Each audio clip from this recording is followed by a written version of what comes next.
बिस्मिल्लाहिर्रहमानिर्रहीम। अस्सलाम वालेकुम नाज़रीन, आप यूट्यूब चैनल देख रहे हैं। मैं इमरान खान हूँ। अब तक की सबसे इम्पॉर्टेंट खबरें। इस्लामाबाद में बहुत गहमा गहमी है। इस्लामाबाद में जितने भी लोग आ रहे हैं मुज़ाकरात के लिए, चाहे वो अमेरिका से हैं, चाहे वो दीगर ममालिक से हैं, ईरान से हैं, उन सबको वेलकम किया जा रहा है। और पाकिस्तान की गवर्नमेंट ने ये भी ऐलान किया है कि जो सहाफ़ी अमेरिका की जानिब से या ईरान की जानिब से आएंगे उन्हें वीज़ा ऑन अराइवल दिया जाएगा ताकि वो इसकी कवरेज कर सकें सारे मामले की। इंतज़ामात खासे तगड़े किए गए हैं। सिक्योरिटी के बड़े आला किस्म के इंतज़ामात किए गए हैं इस्लामाबाद में ताकि किसी किस्म का नाखुशगवार वाक़या पेश ना आया। पाकिस्तान के लिए ये बहुत इंपॉर्टेंट है, खित्ते के लिए बहुत इंपॉर्टेंट है। ये जंगबंदी बहुत ज़रूरी है, वरना इसके असरात पाकिस्तान पे भी आते, बाकी दुनिया के ऊपर भी आते। यूरोप को बहुत इशू हो जाता, बाकी ममालिक को इशू हो जाता। तो इन मुज़ाकरात के नतीजे में अगर जंगबंदी हो जाती है, और अच्छी बात यह है कि अमेरिका को इस बात का बहुत जल्दी इदराक हो गया कि यह जंग किसी के भी फायदे में नहीं है। डोनाल्ड ट्रंप ने बातें तो बहुत बड़ी की थी, नेतन्याहू ने डोनाल्ड ट्रंप को इस जंग में उतारा भी था, लेकिन ऐसा लगा अमेरिकन को कि उनको इस्तेमाल कर लिया गया और अमेरिकन टाइम से ही इस जंग से बाहर जा रहे हैं। इसका नुकसान सिर्फ डोनाल्ड ट्रंप को होगा, अमेरिका को नहीं होगा। नेतन्याहू को भी नुकसान होगा। नेतन्याहू पे अब इसराइल के अंदर और इसराइल के बाहर बहुत दबाव है इस जंगबंदी के बाद, और नेतन्याहू के लिए मामला बड़े मुश्किल होंगे फ्यूचर में अगर ईरान यहां से सरवाइव करता है तो। और ईरान को हर हाल में एक ऐसा मुआहदा करना होगा जिसमें ईरानी कौम का फायदा हो। अब सबकी नजर इस बात पे होगी कि मुज़ाकरात होंगे किन चीजों के ऊपर और कौन सी चीजें ईरान हासिल करेगा और कौन सी चीजें ईरान को देनी पड़ेगी, और अमेरिका अपने माजी के किस मौक़िफ़ से पीछे हटेगा और आज अमेरिका कहां पे खड़ा है। हम नेक्स्ट वीलॉग जो करेंगे ये सारे मुज़ाकरात के पॉइंट्स के ऊपर हम डिस्कस करेंगे कि वो क्या मांग रहे हैं, उनको क्या दिया जा रहा है, और अपडेट करेंगे आपको सारी सूरत हाल।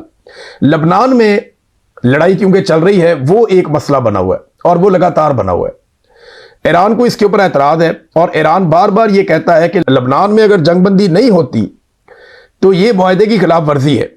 ईरानी सदर बार बार ये बात करते हैं कि ये जो जंगबंदी का मुआहदा हुआ है अब तक कि 2 हफ्ते के लिए हम लोगों ने लड़ाई नहीं करनी, ये उसकी खिलाफ वर्जी है जो लबनान पे अटैक किए जा रहे हैं। जबकि नेतन्याहू ने जो स्टेटमेंट दिया, नेतन्याहू ने कहा जी कि उनकी ये पॉलिसी है कि वो हिजबुल्लाह को गैर मुसल्लह करना चाहते हैं। अगर आप गौर करें तो लबनानियों को गैर मुसल्लह करना चाहते हैं इसराइली, और फ़लस्तीनियों को भी गैर मुसल्लह करना चाहते हैं। बोर्ड ऑफ पीस के अंदर इसके ऊपर डिस्कशन भी हुई। फिर ईरानियों को भी गैर मुसल्लह करना चाहते हैं कि इनके हथियार भी ले लिए जाएं या इनके पास ऐसे हथियार ना हो जो इसराइल के लिए खतरा हो। तो इसराइल सबको निहत्था कर रहा है, लेकिन इसराइल को हथियार मिलते हैं दुनिया के बेहतरीन इदारों से, दुनिया के बेहतरीन ममालिक से। दुनिया के बेहतरीन हथियार इसराइल इकट्ठे भी करता है। यह भी एक रियलिटी है, इससे हम भाग नहीं सकते। बहरहाल ये इस जंग के अंदर नेतन्याहू का मकसद है कि वो अभी जंग जारी रखेगा और वो ऑपरेशन करता रहेगा लबनान के ऊपर, जबकि ईरान कह रहा है कि लबनान जंगबंदी से किसी सूरत हम अलग नहीं होंगे, जंगबंदी के मामले से लबनान को अलग नहीं करेंगे। अब मुज़ाकरात का टाइम है और दुनिया इसको देख रही है बड़े पॉजिटिव अंदाज में। डोनाल्ड ट्रंप को भी उम्मीद है कि सारी चीजें ठीक हो जाएंगी, पाकिस्तान को बड़ी उम्मीद है और पाकिस्तान ने कहा कि सारा कुछ काबू में है। नेतन्याहू पे एक प्रॉब्लम तो इसराइल के अंदर भी है ना, वो प्रॉब्लम के ऊपर केस भी है रिश्वत के हवाले से भी और इख्तियारात के गलत इस्तेमाल के हवाले से भी, उसमें भी उसको काफी मुश्किलात का सामना है।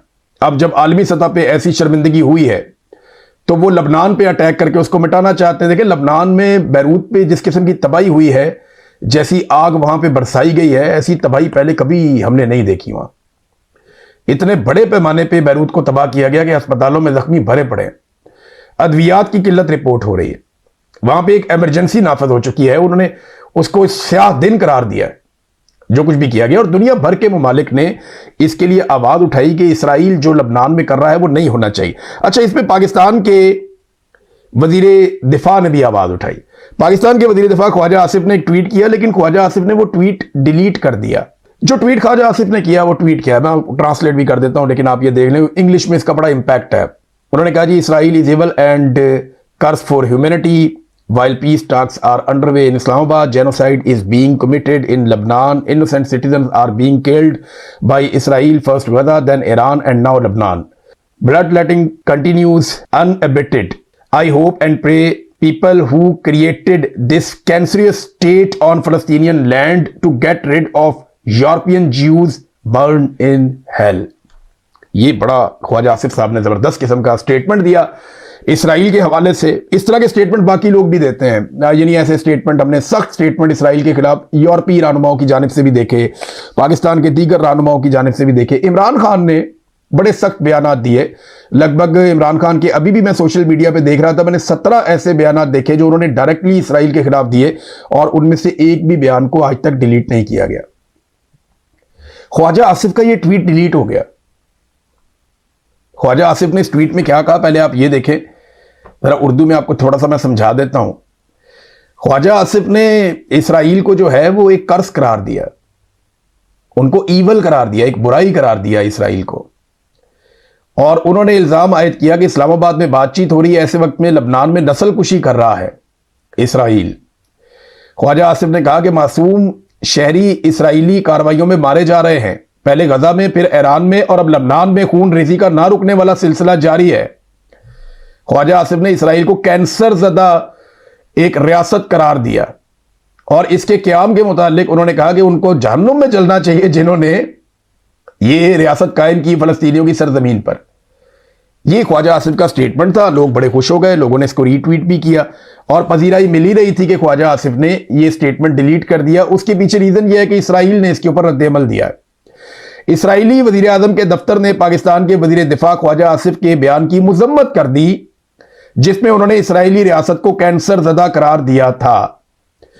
ख्वाजा आसिफ ने स्टेटमेंट दिया। चंद घंटों के बाद एक्स पर इसराइली वज़ीर आज़म के दफ्तर ने एक बयान जारी किया और यह कहा कि पाकिस्तान के वज़ीर दिफा की जानिब से इसराइल की तबाही की अपील नहायत इश्तियाल अंगेज है। यह ऐसा बयान है जिसकी किसी भी हुकूमत की जानिब से काबिल बर्दाश्त इसे नहीं समझा जा सकता, खास तौर पर ऐसी हुकूमत की तरफ से जो खुद को अमन के लिए गैर जानिबदार सालस करार देती हो। इसराइली वज़ीर खारजा जदऊन सायर ने भी पाकिस्तानी वज़ीर दिफा की सोशल मीडिया पोस्ट पर सख्त रद्द-ए-अमल देते हुए कहा कि यहूदी रियासत को कैंसर ज़दा करार देना उनकी तबाही की अपील करने के मुतरादिफ है। लो जी, पाकिस्तान तो इसराइल को तस्लीम ही नहीं करता, और इसराइल अमन मुज़ाकरात का हिस्सा ही नहीं है। अब ख्वाजा आसिफ अगर ये कहेंगे ना कि अमन मुज़ाकरात चल रहे थे, मैंने इसलिए अपनी ट्वीट डिलीट की, नहीं, इमरान खान ने आज तक अपनी एक भी ट्वीट डिलीट नहीं की। थोड़ा अर्सा पहले यही ख्वाजा आसिफ टीवी प्रोग्राम में बैठ के कह रहे थे कि इमरान खान का कोई एक बयान दिखा दें जो उसका इसराइल के खिलाफ हो, तो बहुत सारे बयानात निकाल के टीवी वालों ने दिखा दिए।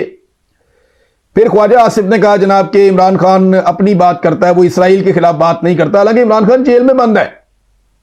और फिर इमरान खान साहब के दर्जनों ट्वीट उनके लोगों ने निकाल के दिखा दिए जनाब कि ये देखें, इमरान खान ने बार बार इसराइल के खिलाफ बात की, उसके जुल्म के खिलाफ बात की, और इमरान खान ने आज तक एक भी ट्वीट डिलीट नहीं किया। ख्वाजा आसिफ पाकिस्तान का वो वाहिद वजीर दिफा है जिसने एक ट्वीट किया इसराइल के खिलाफ, लोगों ने उसको पसंद किया, और फिर उस ट्वीट को ख्वाजा आसिफ ने खुद ही डिलीट कर दिया। अब ये डिलीट कैसे हुआ, इसके पीछे थोड़ा सा मैंने जानने की कोशिश की। अच्छी खासी क्लास हुई है, ऐसा नहीं है कि ये अचानक से डिलीट हो गया। ख्वाजा आसिफ को कहा गया कि हम किसी और तरफ जा रहे हैं, हम अमेरिका को राजी करते हैं। देखें ना, इसराइल का और अमेरिका का जो ताल्लुक है वो ढका छुपा नहीं है। मैंने आपको बहुत पहले कहा था कि डोनाल्ड ट्रंप इसराइल के लिए किसी भी लेवल तक जाएंगे। डोनाल्ड ट्रंप जैसा दोस्त इसराइल को कभी नहीं मिलेगा। यह दावा इसराइल भी करता है, यह दावा डोनाल्ड ट्रंप भी करते हैं। अब डोनाल्ड ट्रंप को इसराइल जो है वो बहुत प्यारा है।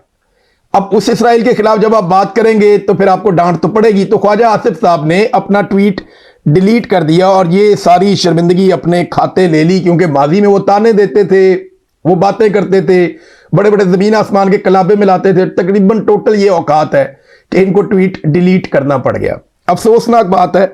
बहरहाल इमरान खान साहब ने आज तक कोई ट्वीट डिलीट नहीं किया, लेकिन इसराइल की छोटी सी मजम्मत पर, इसराइल के जानिब से छोटे से रद्द-ए-अमल के बाद पाकिस्तान का पूरा निजाम हिलता है और पाकिस्तान के वजीर दिफा की ट्वीट डिलीट करवा दी जाती है। यह है टोटल औकात पाकिस्तान के वजीर दिफा की। फिर ट्वीट करनी नहीं चाहिए थी। मैंने अच्छी बात यह थी कि ख्वाजा आसिफ ट्वीट करते ही ना। उन्हें इतना पता होना चाहिए कि उनकी एस्टेब्लिशमेंट इस वक्त क्या सोच रही है, उन्हें यह पता होना चाहिए कि उनकी रियासत इस वक्त क्या कर रही है और उसकी पॉलिसी क्या है। उन्हें पता होना चाहिए कि वो इसी इसराइल के साथ बोर्ड ऑफ पीस में बैठे हैं। उन्हें पता होना चाहिए कि इसी इसराइल की हिफाजत के लिए बोर्ड ऑफ पीस एक इस्तेहकाम फोर्स बनाने जा रहा है जिसका पाकिस्तान हिस्सा है, और जिसमें पाकिस्तान अर्जी डाल चुका है कि हम आएंगे और आकर इसराइली सरहदों की हिफाजत करेंगे और फलस्तीनियों को गैर मुसल्लह करेंगे। ये काम हम करेंगे, वहां पे अमन कायम करेंगे। अब पाकिस्तानियों को कुछ भी बताया जाए, हकीकत तो यही है जो डोनाल्ड ट्रंप ने बताई है। डोनाल्ड ट्रंप ने कैटेगोरिकली कहा कि वो इसराइल की हिफाजत का बंदोबस्त करेंगे और इसराइली सरहदों को महफूज बनाएंगे, और वहां पे जो हमास है, फलस्तीनी है, उन्हें गैर मुसल्लह करेंगे, और इसके लिए वो ताकत का इस्तेमाल करेंगे, और ये काम मुसलमान ममालिक करेंगे जिसमें पाकिस्तान ने अर्जी भी डाली हुई है। ख्वाजा आसिफ को ना इन बातों का आइडिया होना चाहिए था, ऐसा ट्वीट करना नहीं चाहिए था जिसमें ख्वाजा आसिफ साहब को बाद में शर्मिंदगी हो। आपने हुर्मुज़ से जो अच्छी खबर है वो ये है कि आपने हुर्मुज़ ऑलमोस्ट जुज़वी तौर पे खुला है। डोनाल्ड ट्रंप ने इसके हवाले से कुछ एतराज़ात किए थे, कुछ ईरान के एतराज़ात हैं, कुछ डोनाल्ड ट्रंप के एतराज़ात हैं, तो उम्मीद है कि ये एतराज़ात सारे दूर हो जाएंगे जब ये आपस में मिलकर बैठेंगे। समझदार लोग हैं, कोई ना कोई हल तो निकालेंगे। ईरान के ऊपर से अगर पाबंदियां हट जाती हैं, उनके जो माजी में बहुत सारे उनके ड्यूज हैं वो क्लियर हो जाते हैं, ईरान की जो चीज़ें मुंजमद हैं वो उन्हें खोल दिया जाता है, ईरान को फायदा हो जाता है, कुछ आबनाए हुर्मुज़ के ऊपर भी कोई सेटलमेंट बन जाती है, और इसके बदले में ईरान ये गारंटी देता है कि वो एटमी कुव्वत नहीं बनेगा, जिसपे अमेरिका को बहुत एतराज है, और ईरान अपनी दिफाई कुव्वत फिर भी जारी रख सकता है, अपनी दिफाई एक्टिविटीज जारी रख सकता है अपने दिफा के लिए। एटमी कुव्वत वो ना बने ये गारंटी वो फिर दे सकता है। हालांकि आयतुल्लाह खामनेई का एक था, पहले से एक फतवा था। देखिए, ये लड़ाई का मकसद ईरान को एटमी कुव्वत बनने से रोकना नहीं था। ये तो अमेरिका पिछले साल भी दावा कर चुका है, इसराइल पिछले साल भी दावा कर चुका है। ये लड़ाई का मकसद था कि ईरान को फौजी नुक्ता नजर से मुकम्मल बर्बाद कर दिया जाए ताकि आइंदा कोई प्रॉब्लम रहे ना। वो हो नहीं पाया, तो अब दोनों को कोई ना कोई रास्ता देना पड़ेगा। अच्छा, पाकिस्तान में एक और बड़ा मजेदार खेल शुरू हो गया। पाकिस्तान के अंदर पाकिस्तानियों ने यह मुतालबा शुरू कर दिया और पंजाब असेंबली के अंदर एक करारदाद भी पेश कर दी गई है।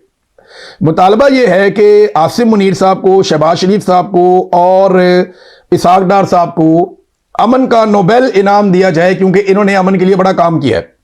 फिर नवाज शरीफ कैसे पीछे रह सकते हैं? नवाज शरीफ के बंदे सामने आ गए, उन्होंने कहा जी असल में तो नवाज शरीफ ने रोल प्ले किया है, पीछे रह के जो खामोश सफारत, अच्छा खामोश सफारतकारी तो को गूंगा ही कर सकता है, बोलने वाला आदमी तो नहीं कर सकता। तो यह दावा किया गया कुछ सहाफियों की जानिब से, कुछ टाउटों की जानिब से, कुछ दरबारियों की जानिब से, और कुछ नवाज शरीफ के चाहने वाले, उनके करीबी सियासतदान, उनका यह हक है, वो ये बात कर सकते हैं। उन्होंने ये कहा कि नवाज शरीफ ने बड़ा जबरदस्त रोल प्ले किया है इस आलमी सतह की जंगबंदी में, तो नवाज शरीफ को भी नोबेल इनाम अमन का मिलना चाहिए। यह सारा कुछ नवाज शरीफ ने किया। फिर जरदारी साहब कैसे पीछे रह सकते थे? उनके लोग सामने आ गए। शेरी रहमान साहबा का स्टेटमेंट है, बाकी कुछ लोग भी कह रहे हैं कि जरदारी साहब ने जो बैक डोर से राब्ते किए ना, और जो कमाल किया जरदारी साहब ने, जंगबंदी उसकी वजह से हुई है। अभी थोड़े दिनों में आपको इसके अंदर बिलावल का रोल भी नजर आना शुरू हो जाएगा। फिर आपको एएनपी का, फजलुर रहमान का, ये सारे इस मिठाई में हिस्सा खाएंगे। ये सारे कहेंगे जनाब हमने ये किया, हमने ये किया। देखिए, कामयाबी के सारे हिस्सेदार बन जाते हैं, नाकामी का कोई हिस्सेदार नहीं होता। इन सबको ये इज्जत पाकिस्तान की वजह से मिली है। पाकिस्तान एक एटमी मुल्क है, ताकतवर मुल्क है, 25 करोड़ लोगों का मुल्क है। जिस जगह पे पाकिस्तान है, पाकिस्तान के अवाम का ईरानी अवाम के साथ एक शानदार ताल्लुक है। इस बुनियाद पे पाकिस्तान को यह मौका मिला, और पाकिस्तान की मौजूदा हुकूमत ने लगातार कोशिश की कि मुज़ाकरात हों, कोई ये मसला हल हो जाए, हमें लड़ाई में ना उतरना पड़े। और ये बात बिल्कुल ठीक है, क्योंकि अवामी दबाव बहुत था इनके ऊपर। वरना देखिए, एक वक्त ऐसा आया था कि इस बात का खदशा हो रहा था कि पाकिस्तान जानिबदार होने जा रहा है, और पाकिस्तान जानिबदार हुआ भी। पाकिस्तान के वुज़रा के स्टेटमेंट से हमें पता चलता है, पाकिस्तान के अंदर जो ब्रीफिंग हुई उनसे हमें पता चलता है, पाकिस्तान के आर्मी चीफ ने जो मुलाकातें की उनसे पता चलता है। तो बात खुल रही थी आहिस्ता आहिस्ता। जो दावे अरब मीडिया कर रहा था उनसे भी पता चलता है। लेकिन अच्छी बात यह है कि अमन हो रहा है, लेकिन अब इन्हें अमन का नोबेल इनाम चाहिए। पहले डोनाल्ड ट्रंप को तो दिलवा दो। कभी ये कहते हैं अमन का नोबेल इनाम डोनाल्ड ट्रंप को दिलवाया जाए। आसिम मुनीर और शहबाज शरीफ साहब ने प्लान किया था अमन का नोबेल इनाम डोनाल्ड ट्रंप को दिलवाते हैं, फिर नेतन्याहू ने प्लान किया दिलवाते हैं। अभी अमन का नोबेल इनाम नेतन्याहू को मिला नहीं, तो आसिम मुनीर साहब के लिए मांग लिया, शहबाज शरीफ के लिए मांग लिया, और तो और इसहाक डार, नवाज शरीफ और जरदारी साहब भी बीच में आ गए हिस्सेदार। तो मेरे ख्याल में अमन का एक नोबेल इनाम बना के ना, उसकी फोटोकॉपियां करवा के इन सबको दे देनी चाहिए। मैं आपको बताता हूं इनको अमन का नोबेल इनाम क्यों मिलना चाहिए। ये बड़ी इंपॉर्टेंट, ये चंद नुकात है, मैं आपके सामने रखता हूं कि क्यों पाकिस्तान के फील्ड मार्शल को, शहबाज शरीफ को, इन सबको अमन का नोबेल इनाम मिलना चाहिए। बल्कि मेरे ख्याल में काजी फायज ईसा को भी मिलना चाहिए साथ में। पाकिस्तान दहशतगर्दी से मुतासरा ममालिक की फहरिस्त में इस वक्त पहले नंबर पर है। अमन का नोबेल इनाम इन्हें को मिलना चाहिए। बलूचिस्तान की बदअमनी ऐसी है कि एक एक वक्त में 12-12 शहर जो है वो यरगमाल बना लिए जाते हैं। दहशतगर्द कंट्रोल नहीं होते, पूरी की पूरी ट्रेन जो है उसको यरगमाल बना लेते हैं, अगवा कर लेते हैं। अमन का नोबेल इनाम इन्हें मिलना चाहिए। अफगानिस्तान में एक अस्पताल के ऊपर एयर स्ट्राइक हो जाती है, उसमें सैकड़ों मरीज जो उनका इलाज चल रहा होता है वो सारे वहां पे जाँ बहक हो जाते हैं, शहीद हो जाते हैं। तो अमन का नोबेल इनाम इन्हें मिलना चाहिए। आज तक किसी आर्मी चीफ को अमन का नोबेल इनाम मिला इससे पहले, लेकिन ये अमन का नोबेल इनाम मिलना चाहिए। पाकिस्तान में दर्जनों सियासी मुखालिफिन सड़कों पर कत्ल कर दिए गए गुज़िश्ता चंद सालों में, अमन का नोबेल इनाम इन्हीं को मिलना चाहिए। जबरी गुमशुदगियां पाकिस्तान के अंदर लगातार जारी हैं। सियासी वर्करों को, सहाफ़ियों को, वकला को, शायरों को यहां पे जबरी तौर पे लापता किया गया, प्रोफेसर्स को, मुखालिफ आवाज़ों को जबरी तौर पे गुमशुदा किया गया। लोग अब तक गुमशुदा है। अमन का नोबेल इनाम इन्हीं को मिलना चाहिए। पाकिस्तान में सिविलियंस का ट्रायल किया गया फौजी अदालतों में, पूरी दुनिया में जग हसाई हुई। अमन का नोबेल इनाम इन्हीं को मिलना चाहिए। खवातीन की बेहुरमती, उन्हें सड़कों पे घसीटा गया, बड़े पैमाने पर खवातीन को गिरफ्तार किया गया। अमन का नोबेल इनाम इन्हीं को मिलना चाहिए। चादर और चार दीवारी का तकद्दुस पामाल किया गया और बार बार किया गया। अमन का नोबेल इनाम इन्हीं को मिलना चाहिए। इंसानी हकूक की खिलाफ वर्जियां की गई और बड़े पैमाने पर की गई। दुनिया में खबरें भी इसके बारे में छपी, आलमी रिपोर्टें भी आई। तो अमन का नोबेल इनाम इन्हीं को मिलना चाहिए। सियासी मुखालिफिन को कुचलने का सिलसिला जारी है। पाकिस्तान का पूरा इलेक्शन का मैंडेट चोरी कर लिया। पाकिस्तान के सबसे मकबूल लीडर को जेल में कैद तन्हाई में डाला हुआ है। उसकी आंख की बिनाई जाया हो रही है। अमन का नोबेल इनाम इन्हीं को मिलना चाहिए। बारंग बलोच और ईमान मजारी जैसी खवातीन अभी भी पाबंदे सलासल हैं। तो अमन का नोबेल इनाम इन्हीं को मिलना चाहिए। और इनके कामों की वजह से पाकिस्तान का GSP+ का स्टेटस भी खतरे में है। लिहाजा अमन का नोबेल इनाम इन्हीं को मिलना चाहिए। तो मेरी भी पुरजोर सिफारिश है कि पाकिस्तान को इस कारनामे पे, देखिए ये पाकिस्तान ने काम बुरा नहीं किया। ये काम मैं पहले दिन से कह रहा हूं कि पाकिस्तान का रोल जानिबदार बनने का नहीं है। पाकिस्तान बहुत अहम मुल्क है। हमें हर हाल में जंगबंदी के लिए रोल प्ले करना चाहिए। इसके अलावा रास्ता कोई, यही बात इमरान खान करता था। इमरान खान ने यही काम किया था आज से चंद साल पहले। तो ये सारे इमरान खान को पै गए थे इकट्ठे होकर कि ये इमरान खान ने क्या किया, इसमें कौन सी बड़ी बात है। लेकिन आज ये काम पाकिस्तान ने दोबारा किया जो कि अच्छा काम है। लेकिन यार अमन का नोबेल इनाम तो ना मांगे, ताड़ा नहीं मानता। अमन का नोबेल इनाम मैं सपोर्ट कर सकता हूं कि आप बारंग बलोच को दे दें। उसने बहुत जिद्दोजहद की है। कभी एक दिन ऐसा आएगा कि ईमान मजारी को अमन का नोबेल इनाम मिले। मेरी ये ख्वाहिश है उसको मिले, ऐसे लोगों को मिले जिन्होंने अमन के लिए काम किया है। इस वक्त जो स्पेन का वजीर आजम है, वो जिस तरीके से बात कर रहा है, जिस तरीके से सामना कर रहा है फस्तायत का, और जिस तरीके से वो दुनिया में जुल्म को एक्सपोज कर रहा है, अमन का नोबेल इनाम उन्हें मिलना चाहिए। ये जो फ्लोटेला लेकर गए थे बहुत सारे लोग, जिन्हें इस्राएली फौज ने गिरफ्तार कर लिया, जो अमन के लिए चले, अपनी जानें खतरे में डाल दी, सेनेटर मुश्ताक उसके अंदर शामिल थे। अमन का नोबेल इनाम इन जैसे लोगों को मिलना चाहिए। बहरहाल अब तक के लिए इतना ही। उम्मीद करते हैं कि इस्लामाबाद कामयाब हो और इन मुज़ाकरात का कोई ऐसा नतीजा निकले कि खित्ते में दोबारा जंग ना हो और पाकिस्तानी पुरअमन तरीके से रह सके, और गल्फ ममालिक में हो या कहीं पे भी हो, उनको जिला वतन ना किया जाए, उनको निकाला ना जाए, उनकी इज्जत हो। अब तक के लिए इतने, अपना ख्याल रखिएगा अपने चैनल का भी। अल्लाह हाफ़िज़।